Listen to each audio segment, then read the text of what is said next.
Buenas tardes. ¿Qué tal, Katherine? ¿Cómo estás? ¿Bien usted? Bien, bien, gracias. Por favor, tutéenme. Bueno, tenemos algunas preguntitas para vos. Tenemos una encuesta que estamos difundiendo por todo el Uruguay, básicamente. Es un relevamiento de la evaluación a través de actividades experimentales en el bachillerato, es decir, en eh, últimos años del secundario. ¿Sí? Contanos un poco qué papel te parece que tienen las actividades experimentales, siempre hablando de educación secundaria, en la enseñanza de las ciencias naturales, en tu caso principalmente de la física, ¿no? Bueno, para el profesorado es fundamental. No tanto para la enseñanza que hago yo, ni tampoco para la secundaria, pero para el profesorado es fundamental. Que el futuro profesor se sienta cómodo en el laboratorio y se sienta con ganas de contagiar esa curiosidad y llevar a los chicos al laboratorio. Eso Ujú. es fundamental. El Así estudiante que que, le tiene miedo al laboratorio tiene que cursar un año más de profesorado.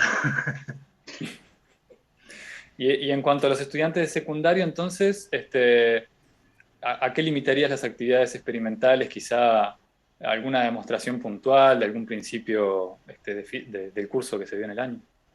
Yo creo que tanto la demostración como la práctica de los mismos estudiantes es muy importante. Eh, no es fácil muchas veces eh, hacer experimentos, planear experimentos que no contengan cajas negras.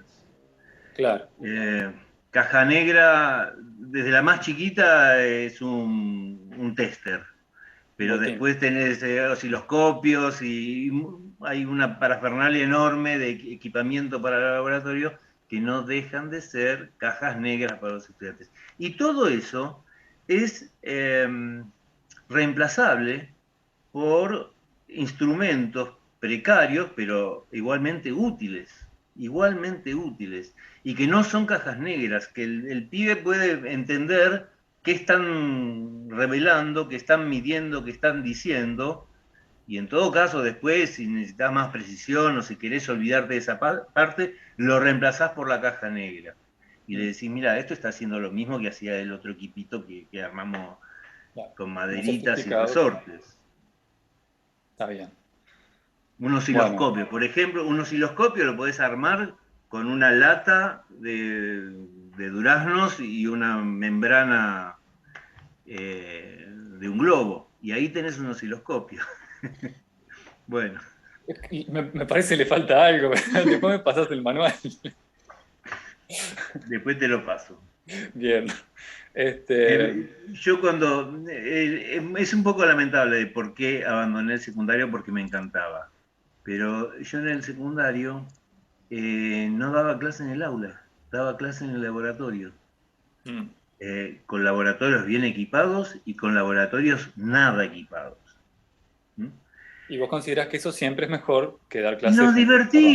Claro, nos claro. divertíamos. Y había una parte que hacía el profe de demostración y pretendemos esto y queremos esto y qué les parece. Pero había otra parte donde laburaban en grupos de 5 o 6 chicos y no siempre tenían triunfos. Muchas veces fracasaban, pero nos divertíamos igual. Ahí está. Entonces, digamos, el objetivo no era, digamos, perfeccionar el método científico que empleaban, sino simplemente ver que lo que aprendían se cumplía, digamos, con los Sí, instrumentos. qué sé yo, entender de dónde venía, a Ahí está. dónde íbamos, qué queríamos ver, Bien. meterles en la cabeza el mismo objetivo, con eso alcanzaba. Y entonces, la siguiente pregunta es un poco obvia. ¿Qué porción de las clases dedicabas qué horas de las clases dedicabas a actividades experimentales? Era una enormidad, supongo. Y en el secundario, lamentablemente, el contraste es enorme, porque ahora en el ciclo básico no hay nada de laboratorio. Pero Claro. cuando hacía secundaria, yo te diré que 50 y 50. Así que la mitad, más o menos. Porque Bien. después, claro, sí, porque después tratábamos de armar ejercicios o situaciones problemáticas que tuvieran que ver con la experiencia que habíamos hecho o que habíamos intentado. ¿Y qué parte del proceso experimental delegabas en manos de tus alumnos, desde la pregunta a responder, el diseño del dispositivo, los resultados, las conclusiones, ¿Cómo el es la análisis? pregunta? ¿Cómo arranca la pregunta? Más concretamente, ¿cuáles de las tareas que tienen que ver con el proceso experimental dejabas en manos de tus alumnos? Formulación de la hipótesis a comprobar, el diseño experimental, la adquisición de datos, el procesamiento de los mismos, el reporte de los resultados, las conclusiones. A veces todo, a veces solo algunas, no sé, Y a veces todo. a veces todo. A veces todo. Bien. A O veces sea, todo. entre ellos se dan maña hasta para desarrollar el experimento. No, en general el experimento se lo planteaba yo, ellos podían opinar, transformarlo, corregirlo, adaptarlo.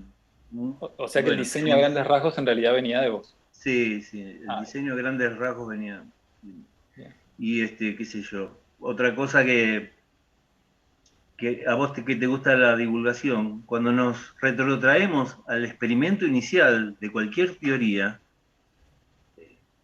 digamos, de hace 150 años para acá, o sea, para atrás, Ujú. los planteos experimentales eran muy sencillos,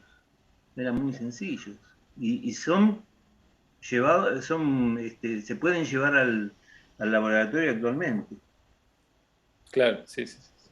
desde Sí, de hecho, termo, electricidad, mecánica, cinemática. Una de las cosas que estamos investigando es acerca de si los profesores eh, utilizan las actividades experimentales como una nota, o sea, el hecho de hacer un Sí, experimento sí, sí, te entendí. y hacer los cálculos y todo, si eso lo utilizan Perfecto, como una prueba parcial, de repente, que para perfecto. nosotros prueba parcial es una prueba muy importante en el año.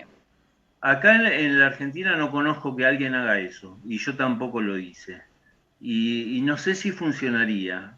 Creo que nunca me lo planteo. Si alguna vez me lo planteé, lo vi como muy difícil, por una cuestión de tiempo, de disponibilidad.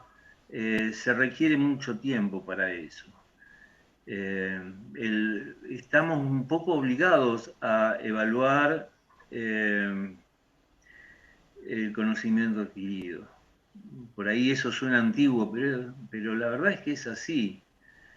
Y para hacer esa evaluación hay métodos objetivos, prácticos, rápidos, económicos, eh, que no pasan por la actividad en el laboratorio, que es mucho más, requiere más tiempo, más elaboración, más...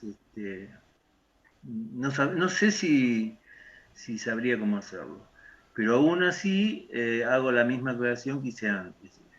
En el caso del profesorado, a mí me parece que sería importante, al menos un par de evaluaciones que sobre todo constaten que el aspirante a profesor eh, tiene la capacidad de ir al laboratorio y plantear y manejar grupos de estudiantes haciendo experiencias didácticas, experiencias que lleven a una conclusión. Para el profesorado es otra cosa, es otra historia. Ahora, en el secundario lo veo muy difícil. Yo nunca lo y, practiqué y y tampoco tampoco te me pasó a animaría. vos como estudiante. Y si encuentro un docente que lo practique eso, abriría así los ojos y le pediría que me enseñe, Claro. porque no sé, suena muy atractivo. Yo lo veo imposible retrospectivamente cuando yo era docente del secundario y también lo veo imposible ahora donde tengo cursos. Nuestra materia da a 5.000 estudiantes por cuatrimestre Mm. y son cursos meteóricos. Que vemos en 3 meses, lo llamamos cuatrimestre, pero son 3 meses, y, y vemos muchos temas, nada de laboratorio, solamente podríamos hacer algo de estilo demostrativo, pero no de práctica de los estudiantes. Claro. Y volviendo a los tiempos en que trabajabas en secundaria, ¿se podría quizá instrumentar algo así? O sea, prácticas de laboratorio hay y los estudiantes tienen que desarrollar su informe y qué sé yo. ¿Podría sustituirse el escrito, el temido escrito final, digamos, por eso? ¿Evaluar todo ese proceso? Eh, yo creo que sí, pero solo ahí, creo, y Ujú. me encantaría que se pudiera.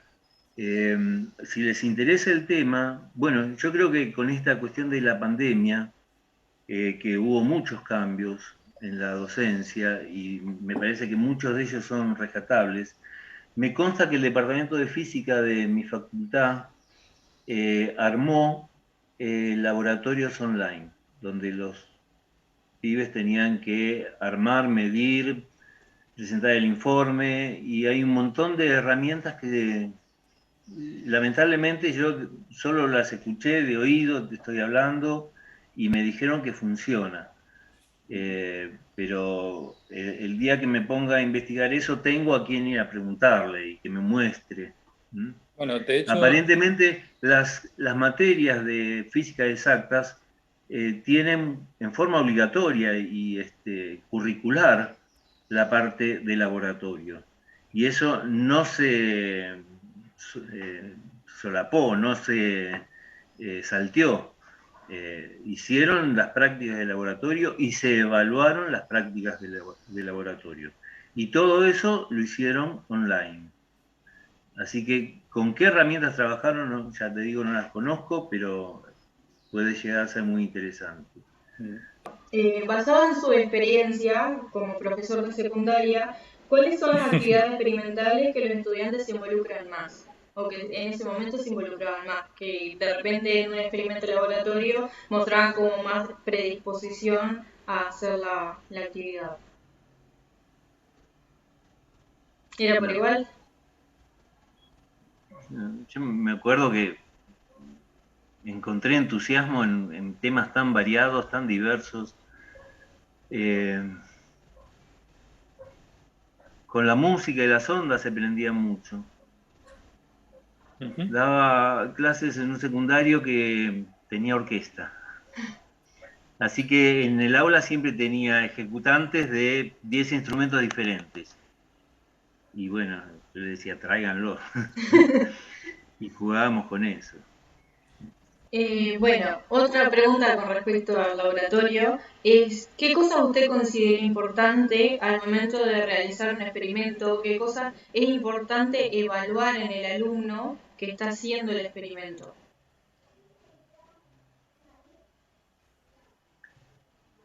Eh, bueno, a ver, que tenga una teoría previa, o sea, que pueda hacer una predicción y que el resultado del experimento sirva para verificar o para contrastar con la predicción.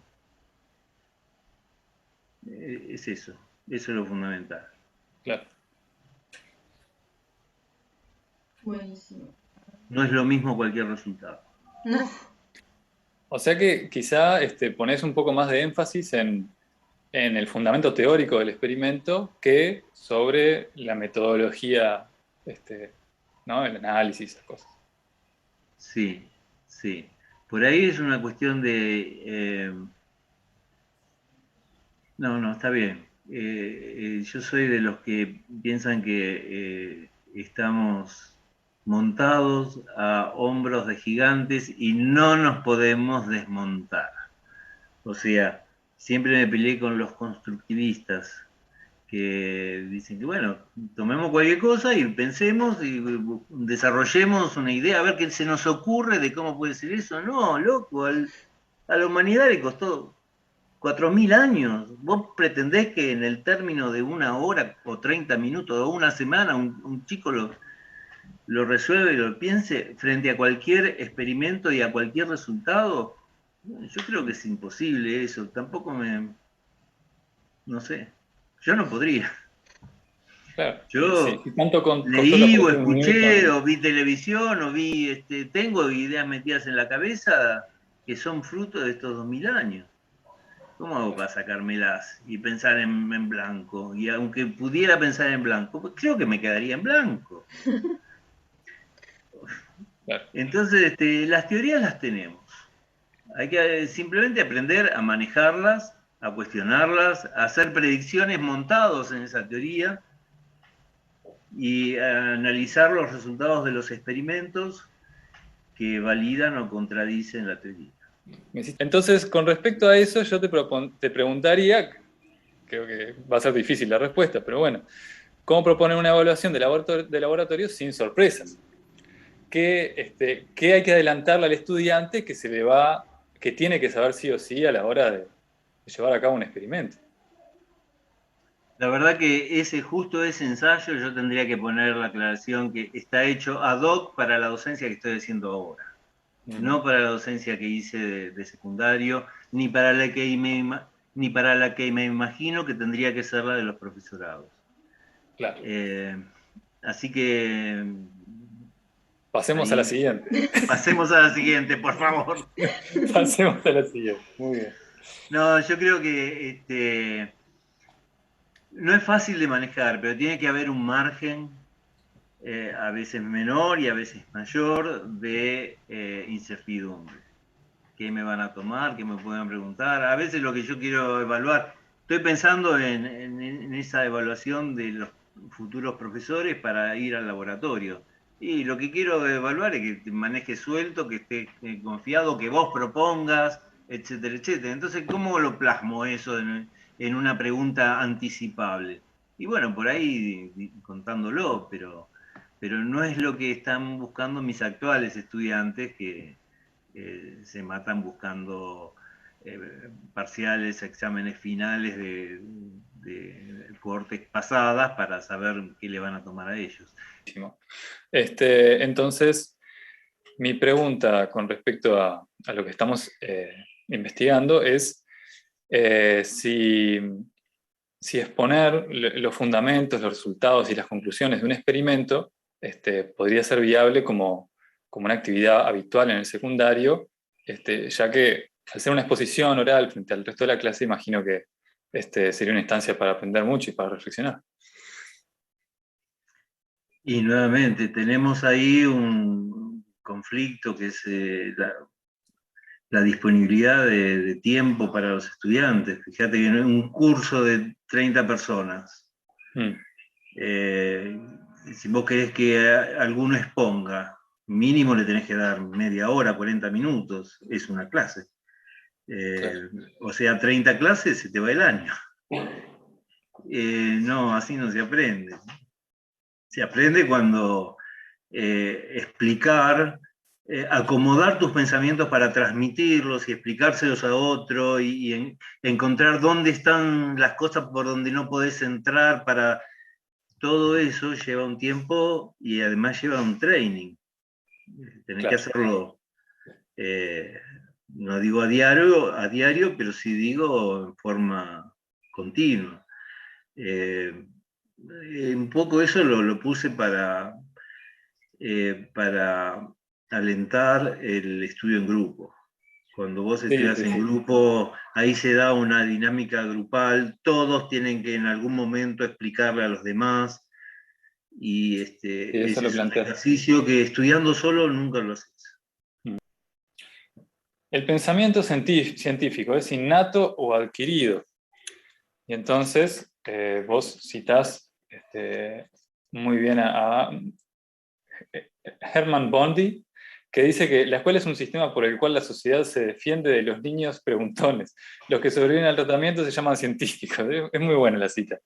Entonces, mi pregunta sería si una educación centrada en la experimentación, más allá de si es viable o no, podría deshacerse de la escuela como tratamiento antipreguntones. Supongo que es más abierta en ese aspecto, pero creo que la escuela más cerrada podría respetar las preguntas de los estudiantes. podría ser que que quieran seguir preguntando. La más clásica. No es necesario un cambio tan radical. No, no es tan radical, es una cuestión de, qué sé yo. En física hay muchos profesores que siguen siendo formulistas y plantean ejercicios para resolver con las fórmulas que ellos dieron. Y el entendimiento del proceso queda aparte. ¿No? La ley de la cadena que dice, escribiste, Sí, la tengo. este hombre inventa cada cosa, que argumenta por qué los estudiantes deben estudiar en grupo. Y ya venimos hablando de eso un buen rato. Yo lo que te preguntaría es que si la resolución de problemas conviene que se haga en grupos, aún más los experimentos. Y bueno, ¿qué hay de evaluar los experimentos? O si, digamos, yo lo que me imagino con esta pregunta es, si uno solamente va a evaluar a través de la experimentación, hay que trabajar en grupo, porque los experimentos llevan mucho trabajo, es muy difícil hacerlo de forma individual. Entonces, ¿cómo evaluar a cada uno? El trabajo de cada uno.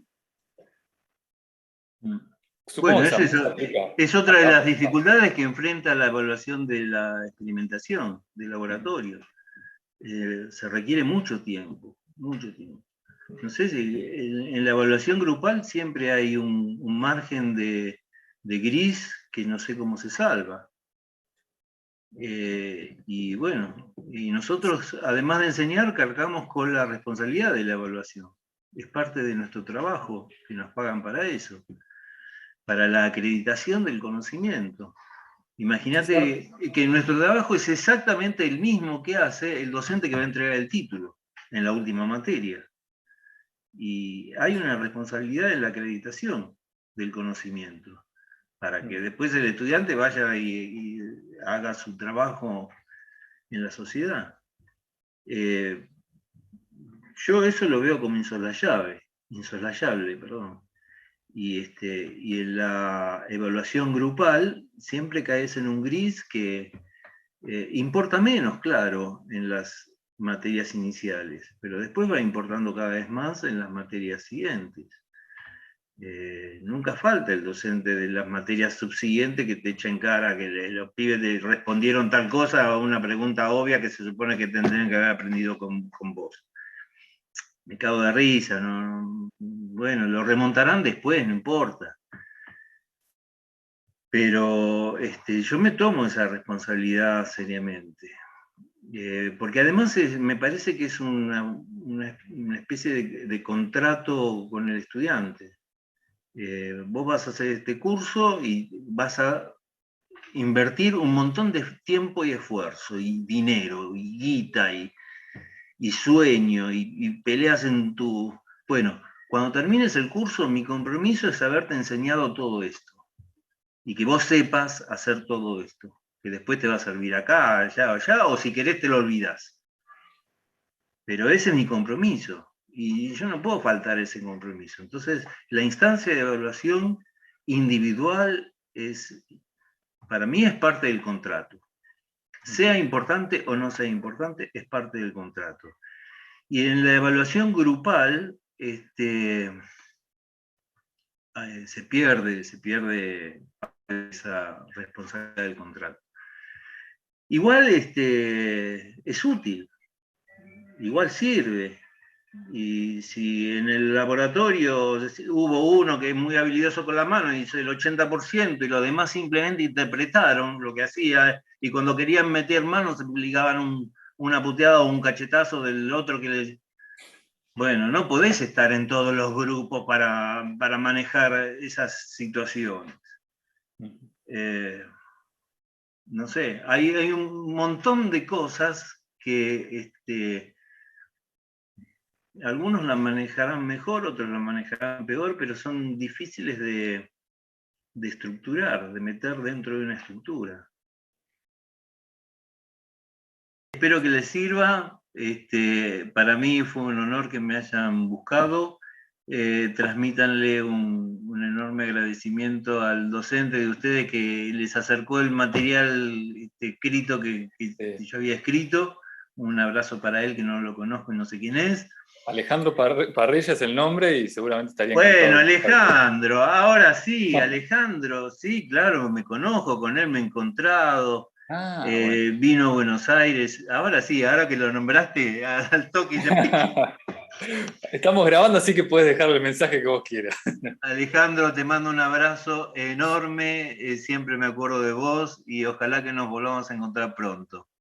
Ya quedé con Kate y con Joaquín que en la Ruta 9 nos vamos a encontrar y les voy a dejar un paquetito de libros para que se diviertan si es que tienen ganas. Está muy bien, muchas gracias. Bueno, el honor fue todo nuestro. No, por favor. Al contrario. Que estés muy bien, Ricardo. Bueno, igualmente para ustedes les mando un gran abrazo.